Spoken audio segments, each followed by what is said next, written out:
Welcome to the KellFire Show. I'm Dr. Kelly Barron, and I am so excited today to have Britt Brandon on. You guys are not going to believe what she's here to talk about. It's near and dear to my heart, and she is such an accomplished individual that I have to read her bio.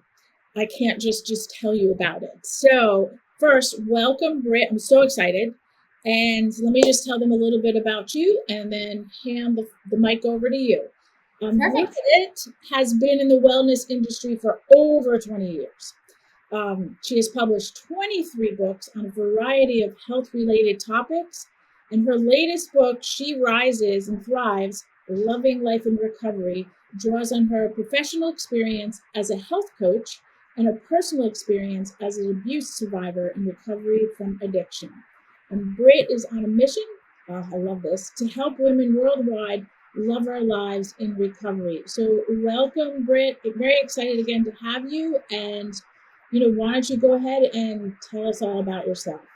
Well, thank you so much, Dr. Barron. I'm absolutely thrilled to be here because my main, as a health coach for the past 22 years, which is crazy because I was thinking about it the other day when we were talking. I don't know if everybody remembers Bally's Total Fitness. Do you remember that chain from like forever ago? Absolutely. Was he Bally's? Was Jack LaLanne Bally's, or was it just, did he do stuff with? Was I don't know, but I mean, I wouldn't be one bit surprised, but it's funny. So that's where my whole fitness like career started because I was 18. I was in a new university in a dorm, totally shy and just really struggling, and found a Bally's across the street and like lived there. I loved it and loved how fitness made me feel, like just reduced stress and everything.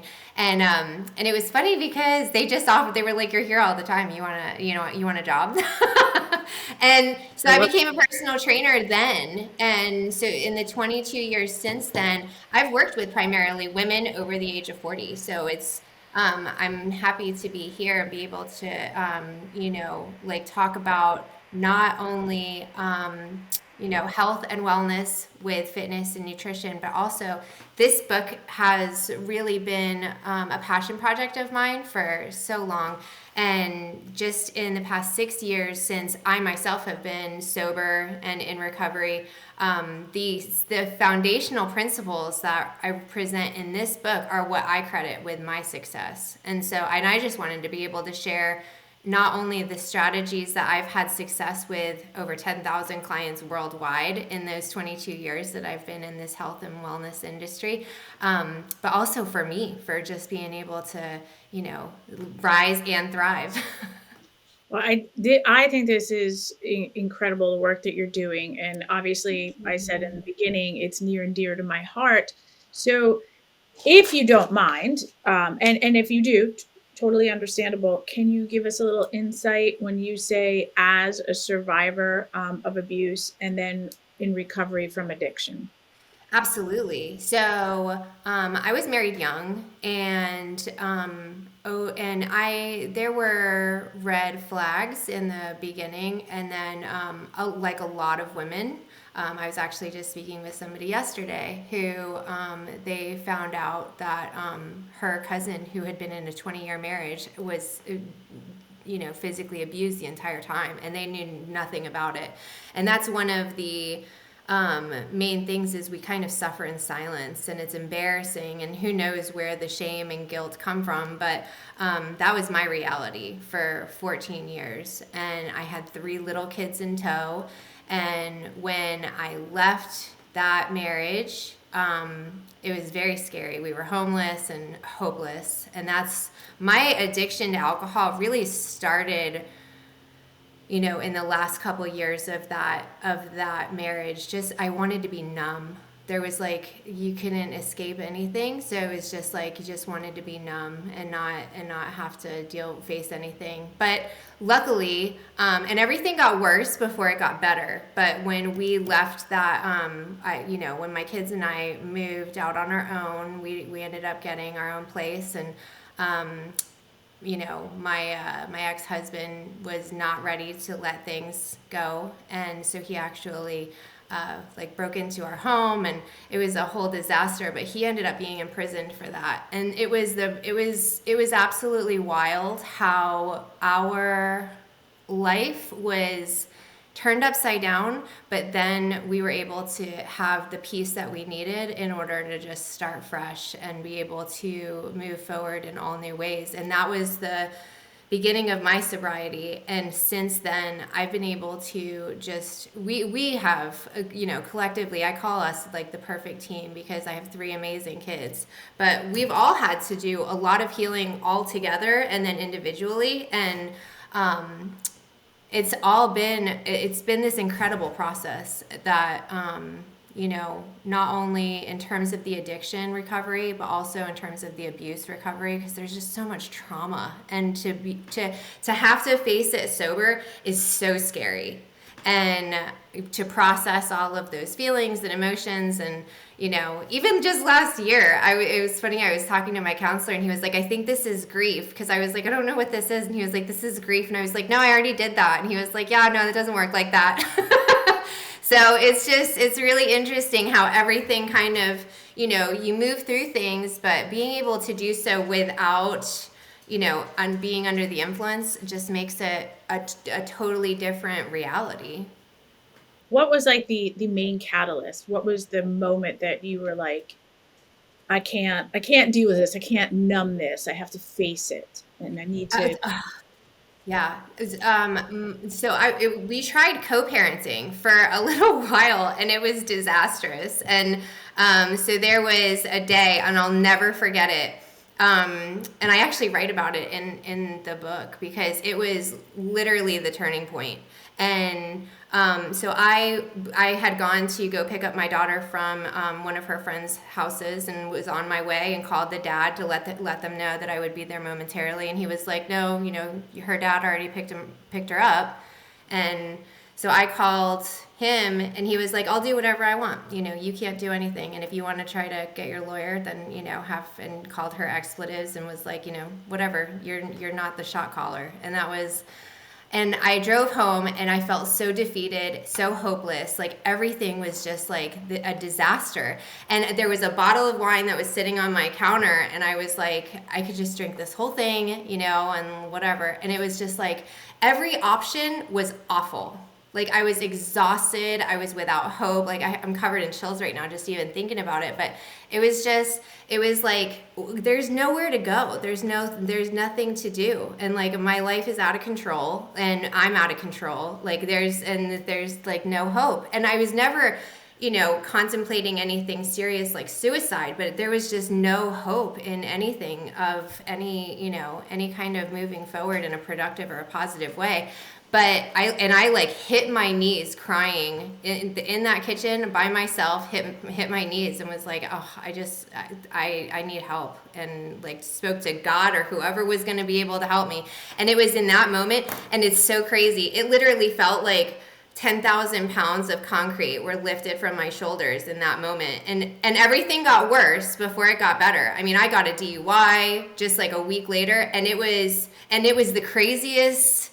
Like, it wasn't like a DUI where I was out in the middle of the night drinking and everything. It was the weirdest series of events that was just not, it just wasn't, it couldn't have been coincidence. And I got that DUI, and it was like I had the perfect people put in my life as a result of that DUI that were like either had resources or information or provided support that I had never had before. And then I learned a ton about abuse and about alcoholism and addiction, about addiction is a symptom. It's like there's something else that we're trying to, numb or cover up or try to process in a sideways way. And so it was just really cool. I mean, I credit that DUI with saving our lives, all of our lives. And that was the beginning of a beautiful, change of, it was like a transformation of life.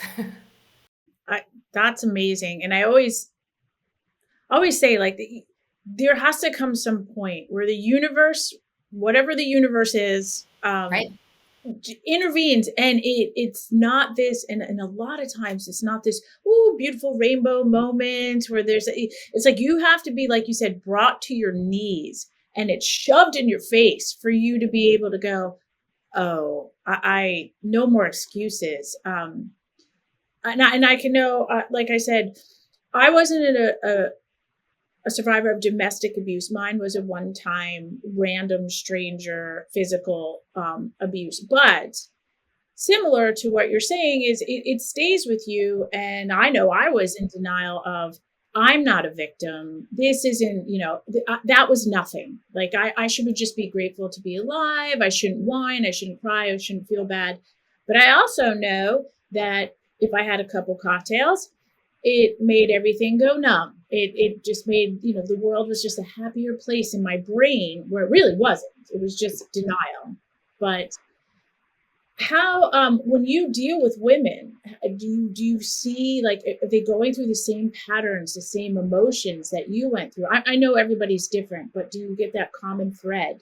Oh, absolutely. And it's funny because I just met with a client this morning, and and everybody has their something. Everybody, and it's whether it's something from their childhood or whether, or it happened yesterday. And it's almost like we have these things that kind of like bring things up. They bring things up forward. And it's those occasions or situations or circumstances that it's hard to get away from, because you have no way of being prepared or even having the foresight of knowing, like, okay, so today's going to be the day that we're going to see somebody who looks just like somebody, or we're going to be in a situation that all of a sudden, for whatever reason, we have that same feeling or emotion in that moment that brings us right back into. And so there's a lot of having to just simply face the music, and whether it's like through journaling or meditation or counseling or whatever it is, that you find success in being able to process that thoroughly. And it takes it just like I was talking about earlier with my grief process. Like, it's not linear. It's, it can be 2 steps forward and 10 steps back, or 1 step backward and 20 steps forward. And it's just this constant process. And just like you were saying with your experience, we have these moments of feeling like, I should be beyond this now, or I should not be feeling XYZ about this. And it's like those shoulds are so detrimental to our progress and success with everything, because there's no, just like you said, it being unique to everybody, every situation is going to have its unique pieces and parts and processes that are all entailed with it. I would so agree. Even now, mine is 30 years past. And, I was talking to a counselor 2 weeks ago, and I was just so frustrated. I was like, why am I such a control freak? And why does this upset me? And she's like, because you haven't dealt with your trauma. And I was like, well, that was 30 years ago. And she said, it doesn't work like that. So just like you said, it doesn't work like that. It's a lifelong thing that you have to give yourself grace with. And that's how I believe. I'm looking at it. Like, it's okay to fall. I wholeheartedly agree. As long as you just pick yourself back up, give yourself grace, and keep moving forward. Yeah. And we stink at giving ourselves grace. Oh my gosh. I think we might be worse at it than most. But when you are working with your clients, what have you noticed was the most common complaint, challenge, struggle? So I would probably say, and because a lot of my clients are on, their own journey, whether it be with optimizing their wellness or improving their health, even if it's related to sleep, I will say emotional eating is one of the biggest things that people have a really hard time with. And even for myself, I know, like as recently as this past Thanksgiving season. And I think it's because, and obviously everybody, I love this because I was actually just listening to a client kind of try to formulate all of these ideas around what had happened around her, her binging. And it's so funny because we think that we know, like, okay, I think this is what happened, or I think this is what triggered it. And so it's great to be able to, I'm always talking about, like, let's follow the thread and try to figure out what the crux of the issue was or what set things off. But, being able to give ourselves grace in that moment, because there's nothing that comes from guilt or shame that's going to lead us in a positive direction ever. And but I always think if we can find a gem of wisdom in anything that goes wrong or takes us off track, then it's a win. It's automatically a loss to a win, because we can use that information moving forward to try to circumnavigate that same issue in the future. So I really try to, coach my clients in terms of like giving themselves grace. But when it comes to that emotional comfort that we get from food, and it doesn't have to be food. This is, again, back to the addiction thing, right? So it's like you're trying to find some kind of comfort, some kind of numbing. And the best thing to do is like, we have to try to figure out, like, not just the circumstances that were in that moment, but like what's making us feel unsettled, what's making us feel like we need to have control. I mean, back to like the underlying issue about eating disorders in general, everybody it's about control. And I think with addiction, and then, anything that's happening with food, it's a lot about not only control, but also like, trying to like nurse wounds. And we have to identify what those wounds are and try to get to the crux of that issue before we can get to the crux of like the overeating or the binge eating or the under eating, because it's all stemmed in that control, mode. I know that in my experience, and that it doesn't take much, right? So we'll use alcohol, but food is the same, just like you said. And I know women that over exercise as a way of compensating. It's another thing. They have an addiction. Like they have to go 7 days a week, 2-3 times a day, 72 hours. And it's crazy. And what they don't understand with that is, that's hurting their bodies too. They just don't, because they view it as a healthy thing. But in terms of like alcohol, it's crazy how the brain will tell you, yeah, I'm living this healthy life. I'm drinking all my water, my teas, my coffees. You have something triggers you during the day. You don't necessarily, it might not be obvious what triggered you. And you come home, you're like, oh, it's a long day. Well, it's okay. I'm just going to have this one bourbon because this is such and such happened, and it's justified. And it's never justified, and it's never the right choice. But I understand what you're saying with your clients. Well, and not only is it like, how funny is that our brains will, it's like, and you can think of it however you like yesterday I was actually talking to somebody, and she was saying, I mean, she's processing a couple things that are very sad and very traumatic, and she's doing her best to, kind of like weed through things while she's juggling being a mom. And that's the other thing too, is we're trying to process our own stuff, but life goes on. Like we are trying to be, like a good member of society, raise good children, like do all of these things down to like keeping our house clean and not having laundry like overflow. And all the while, like we're supposed to be like, oh, wait a minute, and I need to work on myself too. And most women put ourselves at the bottom of the totem pole if we land on it at all, And so it's funny how alcohol does seem like, oh, okay, this is gonna help. So this is going to be like a viable option when we all, there's so much that we've not only physically and, like experienced in the past where it's like alcohol makes you feel terrible, right? Like we all know, like I'm going to have this drink, right? And it's like, I'll deal with it in the morning. It's all good. Yeah. Like, oh, it's fine. And so it's like, we already know that's a drawback. And then we know that, I mean, in terms of health and wellness, like alcohol is its own macro. Like it has its own, amount of calories per gram. It's absolutely horrid for our systems. And now they're even making all of these different, correlations between like serious cognitive issues like long-term and later on in life with alcohol consumption. So there's all of these different reasons why we shouldn't, and yet it still seems like this awesome viable option when we're like stressed out or overwhelmed or, you know, XYZ, fill it in. And so it all comes back to that like numbing. And so I think, you know, being able, the real way around kind of having that be the viable option or the go-to is have a healthy alternative. Like my big thing is walking. If I'm stressed out, if I'm overwhelmed, if, you know, XYZ.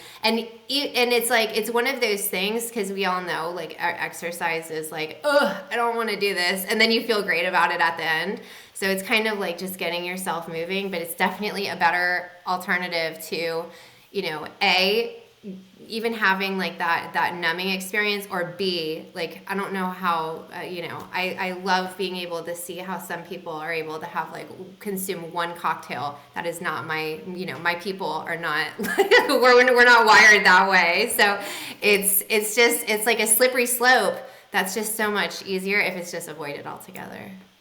And I think women, that are in the age group, well, I'm 54. So in this, like, as they're empty nesting, right? So as the children are leaving, they're going to college or they're out. It's honestly one of those times, and I know that this was me. I've figured it out now. But all the things that you didn't deal with, because like you said, you're too busy taking care of everyone else. So any of that leftover trauma, or even just stress in life in general, that you just, it fades in the background for you. You don't deal with it right now. But when the kids are gone, and the spotlight is on your life, I just felt like it all came rushing in, like, oh, and you just realize how much you didn't deal with, and you didn't learn coping mechanisms, and you didn't learn how to deal with it properly. And so that's when, and even if you don't have an addiction necessarily, but that's where, like, in women, I know alcohol use goes up as they get older because they're just numbing, or they might just want to feel better because they don't understand, like, they've lost purposeness, like, through raising their children. Now that that's sort of not as front and center every day, that's just how they, that's just what seems to be happening. And it did to me. It was just like, wow, here you go. Okay, well, that's okay, because the kids aren't around, so I can have 2 cocktails after work or this or that, and everything will be fine. I'll go to bed and that sort of thing. Are you seeing that in this age group? Oh, absolutely. Absolutely. And that's, like, one of the big questions that I ask any client before I even start working with them is like, where are we? Like, how old are kids? Do you have anybody living with you? And it's not just, you know, it's funny because the whole sandwich generation that's happening, where we're like, we have kids who are staying at home longer, but then we're also taking care of parents. So, I mean, and even for myself, I love my mom, I love my kids, but they're a lot. They're both, you know, everybody needs a good amount of attention. And so, and it's fantastic to be able to be the rock and to be able to provide the support and help whenever it's needed. But when you do have like a minimal, you know, and it doesn't even have to be like everybody leaves. If you even have like a weekend to yourself, it can be a lot. And just like you said, like, it comes rushing in. And so I love being able to preemptively prepare clients by having awesome, simple strategies in place about really, and they all come back to the same chapters of this book. I mean, if you can find connection in people, whether it be in your community or at your gym or, I mean, a book club, whatever, just be able to have people who you feel like see you. And then, you know, the same things back to like I said, the chapters in the book where it's like faith, food, fitness, fun, fellowship, and sleep. Because if you can fine tune those things, and there's always work to be done in those areas, right? Like, you're never done growing, you're never done learning. And so if you can focus your energy there, it doesn't have to be noise that comes rushing in, because you're improving yourself, you're improving your health, you feel better, you look better, you have more energy, you have more focus, and you have more self-esteem, you have connections, you feel like you're, you know, a part of a community that even if you don't have those that like mom title, that was, you know, the all encompassing. Because I was thinking the other day, like, what am I gonna do when I don't have like people literally like calling me like, can you come pick me up right now, or I need you to drop this off, or I need to be over here, and you know, it's awesome, but it's a lot. And then when all of that's gone, you have like empty space, and so of course you're gonna have more time, but then what to do with that time? And so you can either be productive and work on you, and probably facing the music is going to be part of that, but then the alternative is like, what, you know? I just had a conversation yesterday with a woman. She's a pelvic floor therapist. And it's sort of the physical side of what you're saying. We talked about that if we only knew, you know, perimenopause, if our moms had only told us and what we could impart now on our younger self, or to women that are getting ready to go through the transition on the physical side, was have a game plan, like be prehab, if you will, get ready for it, start doing things now so you're in the routine and you help yourself as you transition. And to your point, mental health and gearing yourself up, understanding you're going to go through wacky hormones. So your brain's going to be doing some wacky things to you, that you're going to have this time all of a sudden that's alone. And to be able to have steps in place, coping mechanisms, so you don't feel depressed that the kids are out, or you don't feel like you don't have self-worth. So I would encourage everyone, like, you need to seek out experts and professionals like Britt, who can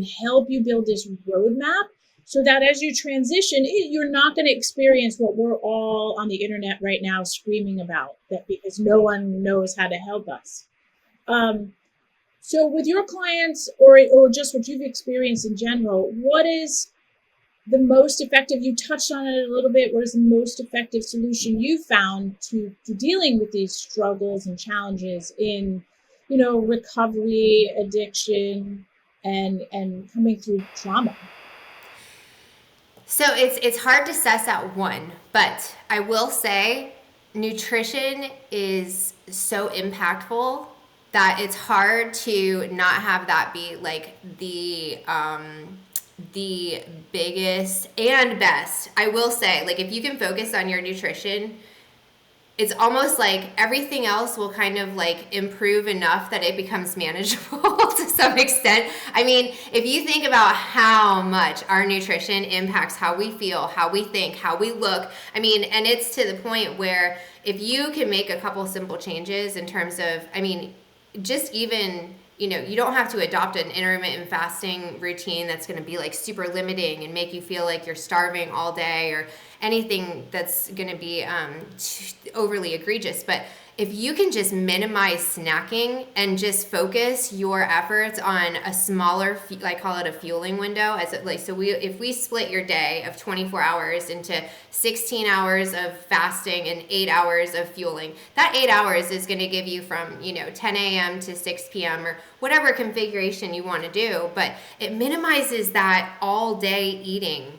And I think we fall into a trap with that not only sets us up for, you know, failure on so many different ways, whether we're trying to adhere to a new diet or we're trying to stay away from certain foods, but it also makes us feel so weighed down, and our body is just constantly digesting and in that mode. So whether it's trying to move away from that all day snacking or all day eating, or just prioritizing protein. I mean, I can't tell you. And this isn't just for clients. This is, I started tracking my nutrition for the first time a few years ago, and I'll never forget it. I was like so proud of myself. I was like so excited to see what I was consuming, and I was like, my protein and my fiber are going to be off the charts, and they were so sad. And it was, I mean, it was like, and you know what I mean? And it's like, if we, and protein it's responsible for every enzymatic reaction throughout the body. Like, we need it so much for at night during repair, for muscles, and especially for women as we age, it becomes imperative because we lose so much muscle mass over time. And I mean, it's just like, if we can have that be the focus, and not only is it super beneficial in terms of all of these physical processes, We get so much benefit from having protein it packed into our day at every single meal and snack. I mentioned it in passing to a friend of mine who was like kind of struggling with, he was like nighttime eating. And I was like, oh, you should have a protein shake at night. And he was like, oh, that's a great idea. And I was like, how much protein are you consuming? So I kind of like ran his numbers real quick on an app on my phone. And so I sent it to him and I was like, this is what you should be eating. So he started tracking and he was like, oh my gosh, now I'm eating more protein to hit my numbers and I can't even fulfill all my calories. Like I'm so full all day and I have so much energy. I don't feel like I need to be like it, and so it just flips the script so easily if we just focus on protein. Yeah, you're that another one. Like you're speaking, right? Sister. You're speaking to. I've always been shocked because once I figured out where I needed to be on, like what I thought I was consuming, and now, now I feel like a carnivore. Like I'm just shy of being on the carnivore diet. But when I talk to women, and this would go into more of the sugar addiction, and I go like, how much protein are you getting? Oh, so much. And then they'll go through their diet, and you're like, no, ma'am, you are so deficient, but your carbs are really high and your sugars are high. And if you would just switch it, and they always go, but I can't get that much protein in. I'm like, no, you can. It's not, we're not asking you to chomp down on a steak every day. We're just, there's ways to get protein. I'm sure you preach this constantly, out of your veggies, out of your legumes. There's a million ways you can get protein. But yeah, if you could go back to the nutrition part, if you can control, if you will, because that's what we're all looking for, control your diet. I mean, and the mental and physical benefits are truly amazing. 80%, ladies, 80% is built in the kitchen. That's the rule of thumb that I say all the time. It's 80%, and it's 80% of everything. Like if you want to talk about cognitive processes, our body and our brain are all built on, and the gut, the second brain, right? Termed the second brain for good reason. It's like if we don't have good quality nutrition coming in, those processes that rely on certain macros, certain micros, everything gets thrown out of whack. And because our body is this, incredible network of interconnected systems, if one starts to falter, it affects everything else. So it's like, but then the reverse is true. As soon as you start implementing sound nutrition and really quality foods that are going to be packed with macros and micros that your body can recognize, and as soon as you consume it, it's like, and I write about this in the book, like, there's a very different, a calorie is not a calorie is not a calorie. Like a Twinkie calorie and an apple calorie are very different. And when you consume an apple versus a Twinkie, your body sees that apple and is like, I know exactly how to use this. I know exactly how to break it down, digest it, allocate the macros and the micros and all of the phytochemicals to use it to our benefit, and then, eliminate it as waste after it cleanses our colon throughout the digestive process. Like there's so many built-in benefits. And then a Twinkie we consume, or, pick anything, a Snickers bar, whatever. And it's like our body is like, what is this? I don't even know what this is. So then not only is it distracted and, it's trying to figure out like how to break this thing down and use it. And then it's like, just get it out of here, and then people have like upset stomachs, or constipation is a really big thing, and it's like, it's like we can't, our body is not used to processing these man-made foods that are just chemicals and processed funk, as opposed to a natural fruit or vegetable that's going to be benefits upon benefits upon benefits. I've spoken to quite a few women, and Mom, I love you, but my mom too, that have gone on semaglutide or Ozempic, and so they can't really eat, forget protein. They're having the hardest time just getting anything down. But my mom is like, well, I'm only eating 900 calories. And, and I asked her, I go, have you given up potato chips? And she said, well, I just need a crunch. If I could just satisfy that crunch. I'm like, you know what crunch is? Celery crunches. I was just thinking the same thing. Yeah. Or sliced bell peppers, like those are amazing. Like, and people, but I think too, to her point, it's like, I think people aren't prepared. Like, I mean, it's one of my girlfriends was joking. She was like, "You need to make a course on like for people who are going on these weight loss drugs. That it's like, so now I want to eat less, but let's make the calories count. You know, like."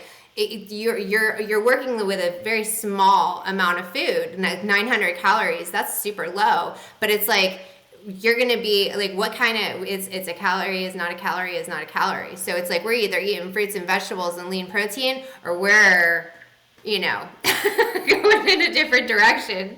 Yeah, my 900 calories in Oreos. This is great. I'm losing weight. It is like education. It's not to make fun of the situation. It is really comes down to education. That's why they should work with someone that can help them through this, because we're not told, and I never want to demonize food. There is no such thing as a bad food. There are bad choices for yourself, for your situation.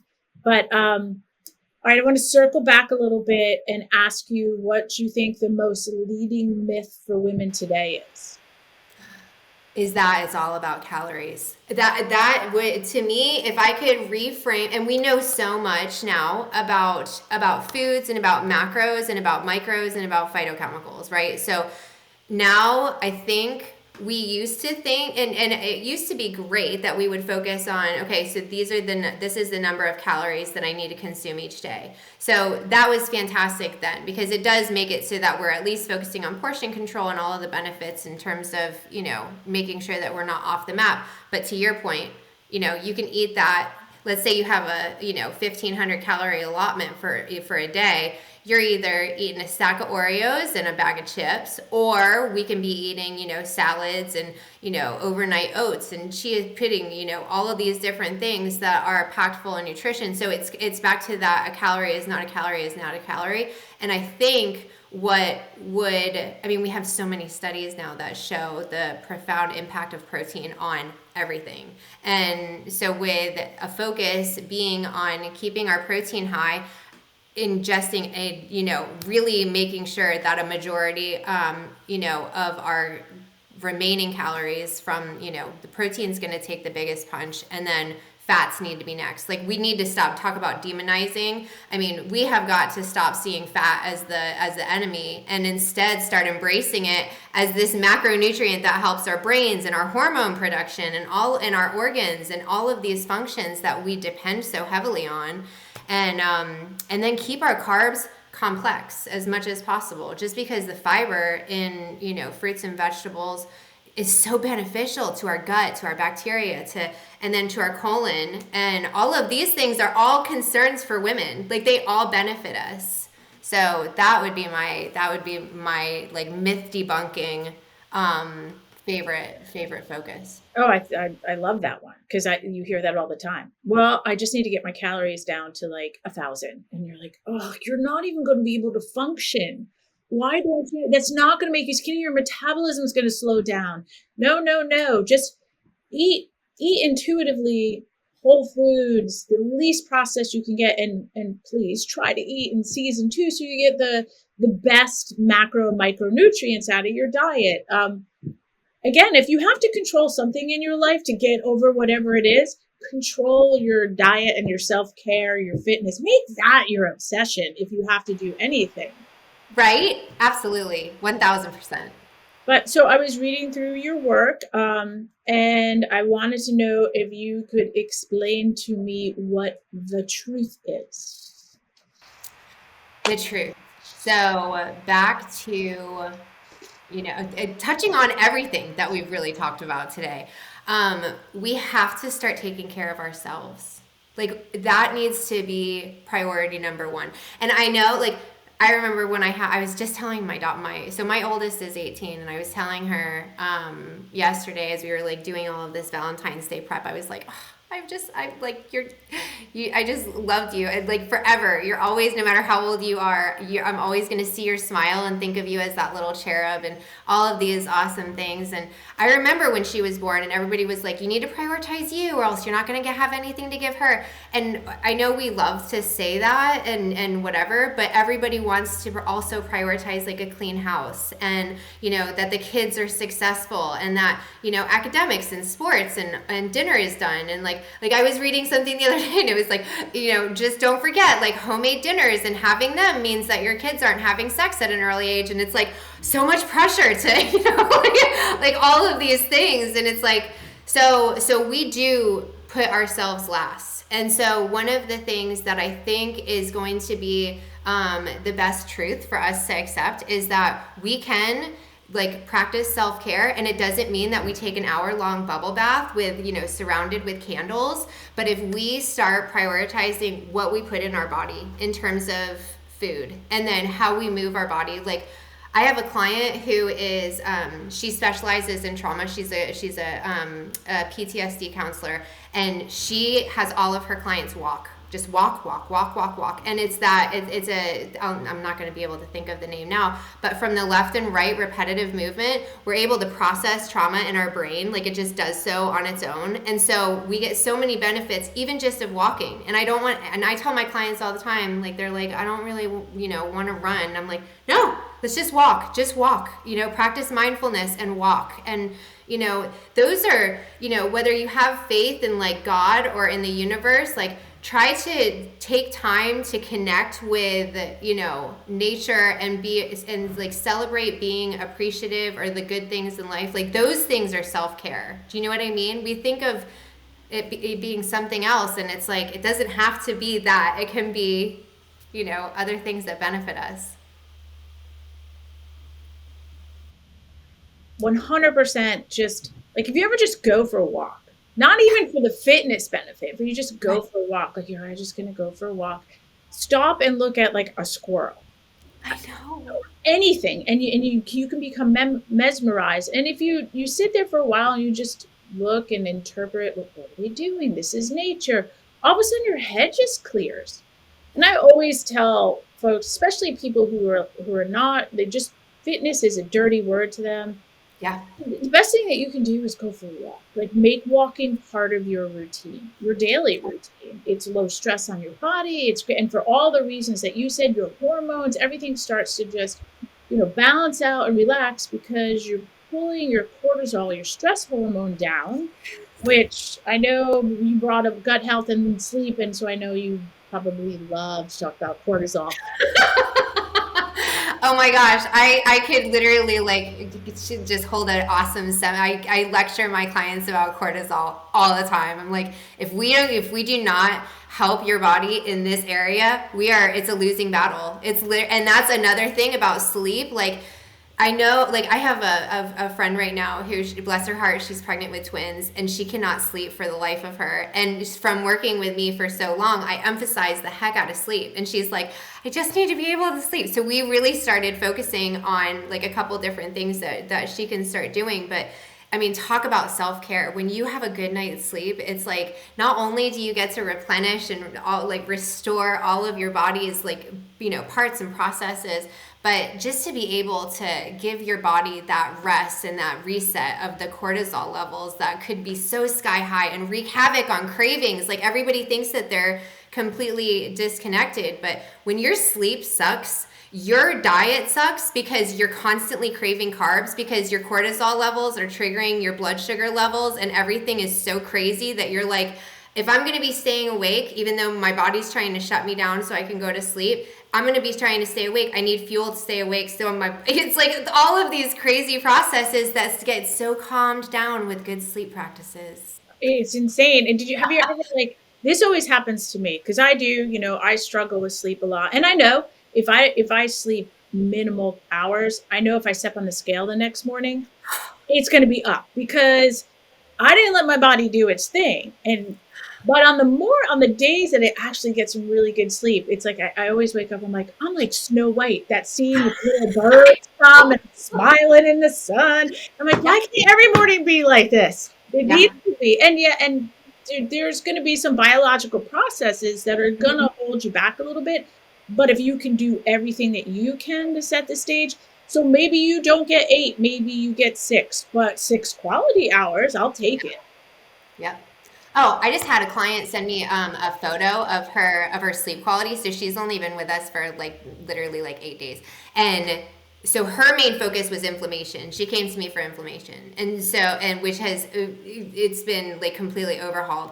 but her sleep. She wrote to me and she's like, girl, can we talk about this? Like her REM went from 30 minutes to 4 hours in just 7 days. Yeah. Oh, Like, wow. I know. And this is what I'm talking about is like when that, and back to like that fueling window being minimized, like I always encourage my clients to stop eating in the 3 hours before bed. Cause you know, like that, when you're digesting, like it makes me even like think like, oh, it's so, you know, like it's just, there's no quality sleep when you're just like digesting food.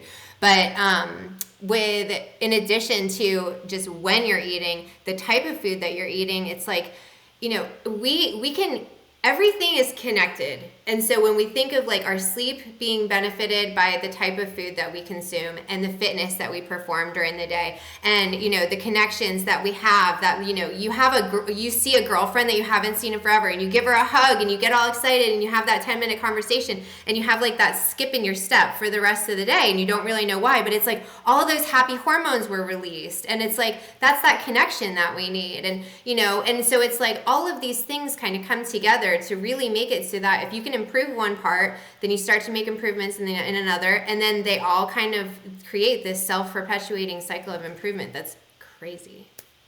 If you could spotlight one behavior as being, you know, very effective and one behavior that's the least effective that you see with your clients and you know, women in general that you pass.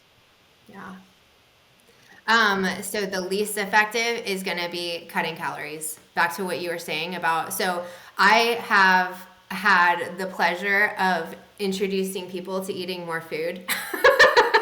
And it like blows their mind that they're like, I have never eaten this much food, and I'm seeing success, whether it's on the scale or in the measurements or in how they feel. And it's like, I never knew that I could eat more food and have improvements, but we set ourselves up for failure by minimizing our calorie consumption because our body goes into hibernation mode. It literally becomes afraid that it's not going to be able to have enough food. So it starts to store fat for energy. And so it's like, how awful is that? Like we're not only are we making ourselves, you know, gain weight, store fat, but we're also so hungry, you know? So it's like definitely flipping the script on you know, over reducing calories. And then my biggest thing would be to start making changes where you see yourself needing help. Like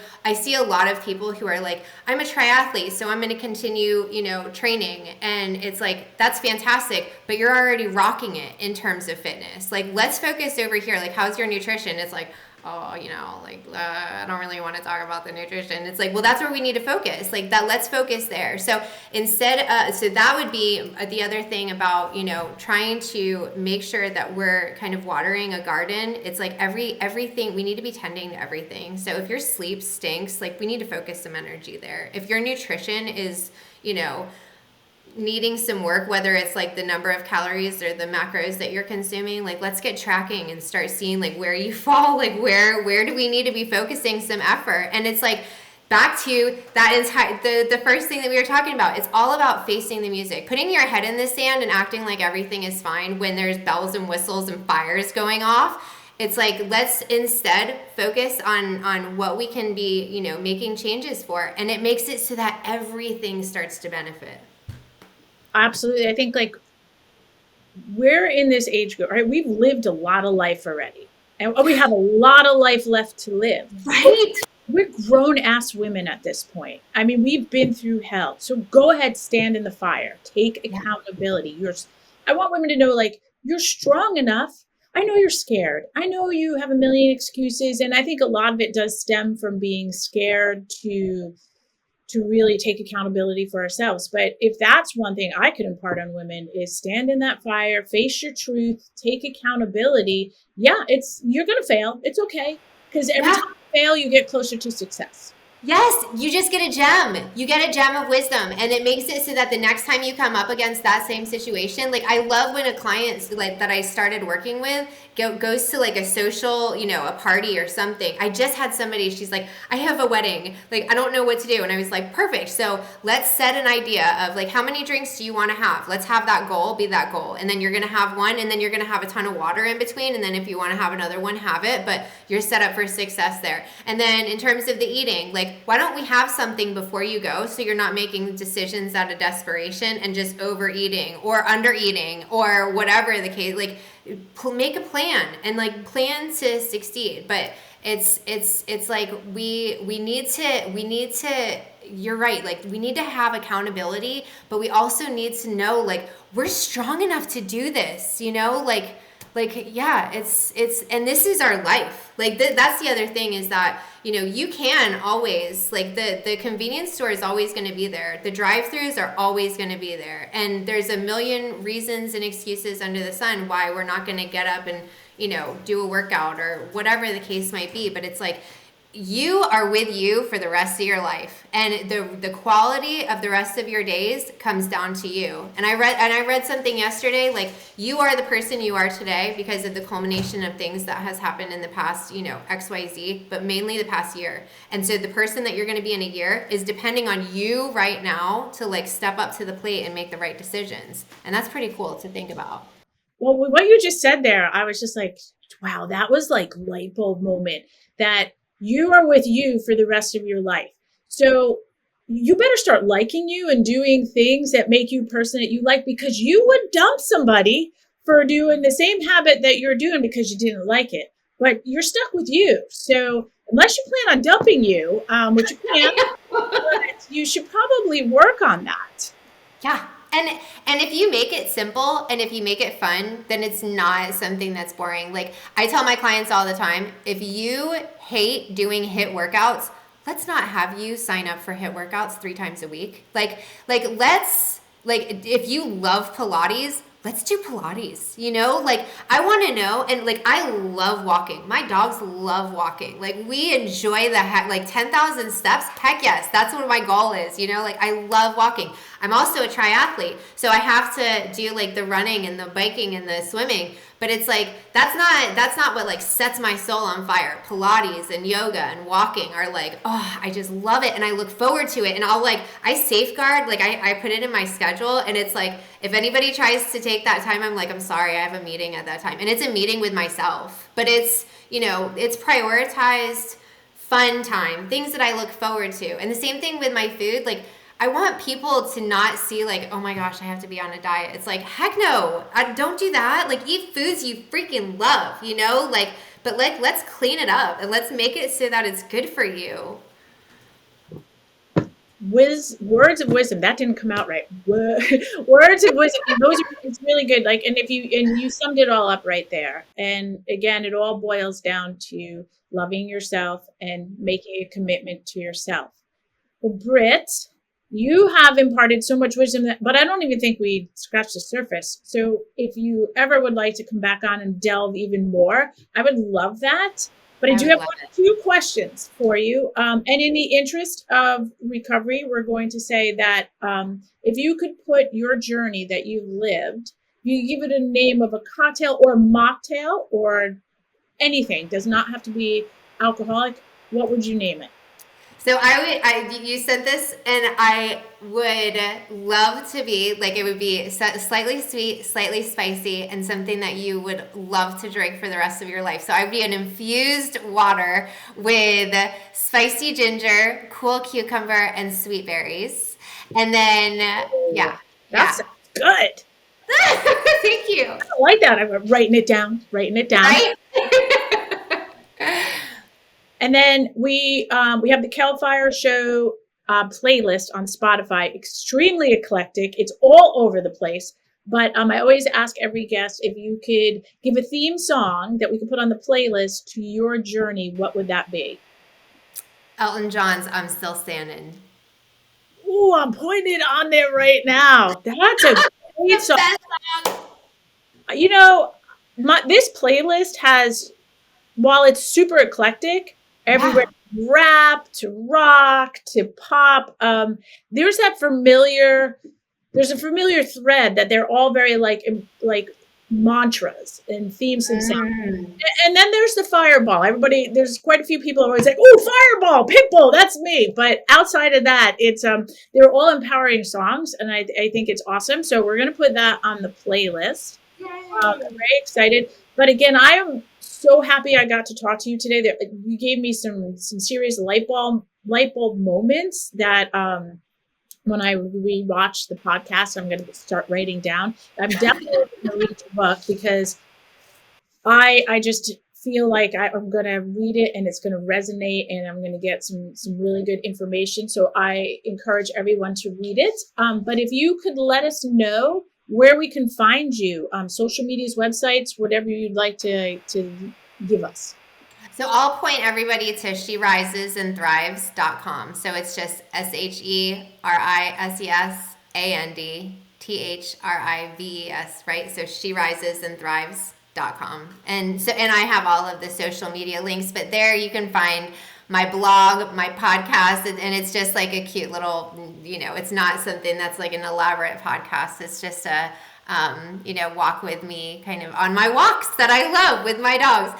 And then, and everything there, like I have a 75 hard challenge vlog going on. So it's just, everything is there. And yeah, I really just encourage everybody to, if you're interested in any of these topics, I love my book and I love being able to communicate with people. So anybody who has any questions, I encourage them all the time to reach out and ask, because I am so happy to help however I can. I just got to point out that She Rises and Thrives is such a kick-ass name. Ah, thank you. I mean, that could be a tattoo. That's right? Really, yeah, seriously, like on the arm or the side. I like it. Thank you. Thank you, Britt, so much for coming on today. And again, if you ever want to come on and get into another topic or just keep going with these topics, I know we'd all love to talk to you, but I hope you have a wonderful day. And thank you, everyone. You can find our episode on all the things that I forget: Apple, Spotify, Amazon, iHeartRadio, and YouTube. But thank you again for joining us. And thank you, Britt. Thank you so much for having me. Hey, everyone. I just wanted to tell you guys about our supplement line. If you haven't already heard, I put a lot of time and effort into sourcing out what I think are the most important things for women's health in this transition in our lives. And we have Dr. KellFire's potions and elixirs. What we have first is a vegan vanilla protein powder. We also have, this is one of my favorites. It's prebiotic and probiotic. It's a greens powder. So you get your greens, you get your fruits, but you do really attack that gut health and balance that out. So I'm a big fan of Thrive. We also have apple cider gummies. If you've ever had apple cider vinegar, you know how harsh that is to take. So we have our gummies, and they are apple flavored, and they're really good. Supports metabolism. We have the lovely collagen and biotin combo in liquid, so it's awesome. You can put it in your drinks, you can put it in your teas, you can just shoot it in your mouth. I love tinctures, but collagen biotin for hair and nails, because that is extremely important at this time in our lives. 8-in-1 mushrooms, illumination. Love this product. It's 8 different nootropic mushrooms that supports immunity, anxiety, mental state, awareness, focus. This is my favorite, baby. And then I probably shouldn't have said that, because this one is my favorite, baby. This one is bovine glandular. So this is derived from bovine uterus. This is for hormone balance and libido support. This is a staple, and I think it should be a staple in every woman's wellness kit. All of our supplements you can get on mytempesta.com. Just hit the shop link and everything there. You can get it one time. You could sign up for a subscription with discounts, and they'll just come to your door. It will spark your wellness journey and ignite your fire.